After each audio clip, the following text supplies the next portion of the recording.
কোথাও এক মুঠ চালও পাইলাম না। আপনি যখন যাইতেছেন যেমন করে পাইলেন বাজার নিয়ে আসবেন। আপনি এক মুঠ মুড়ি খেয়ে আজকে রোজা রাখছেন। আলহামদুলিল্লাহ বলো, অনেকের ভাগ্যে হয়তো এই এক মন মুড়িও জোটে। আসসালামু আলাইকুম। ওয়ালাইকুম আসসালাম। কেমন আছো শান্তা? আলহামদুলিল্লাহ ভালো আছি ভাইয়া, আপনারা কেমন আছেন? আলহামদুলিল্লাহ, আল্লাহ ভালো রাখছেন। খালামণি তুমি আইছো, অনেক ভালো লাগতেছে। ফাতেমা, আমার খালামণি নিয়ে ভিতরে যাও।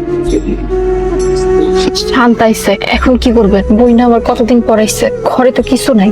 আল্লাহ মেহমান পাঠিয়েছে, রিজিকের ব্যবস্থা তিনিই করবেন।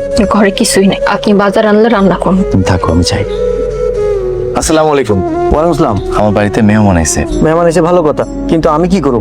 সেক্রেটারি সাহেব, আগামী মাসের বেতন থেকে কিছু টাকা আমার অগ্রিম দেওয়া যায়, দিলে আমার খুব উপকার হইতো। টাকা কালেকশন হয় না ভাই, 27-এর আগে আমি কোনো টাকা দিতে পারবো না আপনারে। ইমাম সাহেব, আপনার যদি ভালো না লাগে আপনি ইমামতি ছেড়ে দেন, তবু আমার প্যারা দিয়েন না ভাই। না না, আমি তো সেই কথা কই নাই। আচ্ছা ভাই, আপনি রাগ করেন না। কি যে করুম। আপনি কি করবেন আপনি দেখেন ভাই, আমার একটু তাড়া আছে। জাফর ভাই, আমার একই চাউল বাকি দিবেন। আপনার কাছে তো আগের অনেক টাকা পাই, বাকি তো দেওয়া সম্ভব না। বাড়িতে মেহমান আইছে। আপনি হুজুর মানুষ, আপনারা সম্মান করি, শুধুমাত্র এই কারণে অনেক বাকি চান না। ইনশাল্লাহ 27-এর রাইতে যে হাদিয়া পাবো তা দিয়ে সব পরিশোধ করে দিন। আমি সরি, আমার মাফ করে দেন, আমার পক্ষে সম্ভব না দেয়া। একটু দয়া করেন, শ্বশুর বাড়ির মেহমান তো মান সম্মান থাকবো না। কি মুসিবতের মধ্যে পড়লাম আমি। ঠিক আছে, এইবারই শেষ, কিন্তু বিষয়টা মনে রাখেন। সাথে 2টা ডিম দিবেন।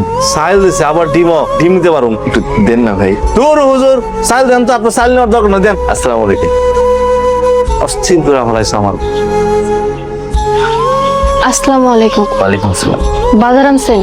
এই নাও সাহেব, কইছিলাম না আল্লাহ কোনো না কোনো ব্যবস্থা করুন। খালি চাইল আনছেন, আর কিছু আনেন নাই? আনমো, তুমি আগে ভাত রান্না করো।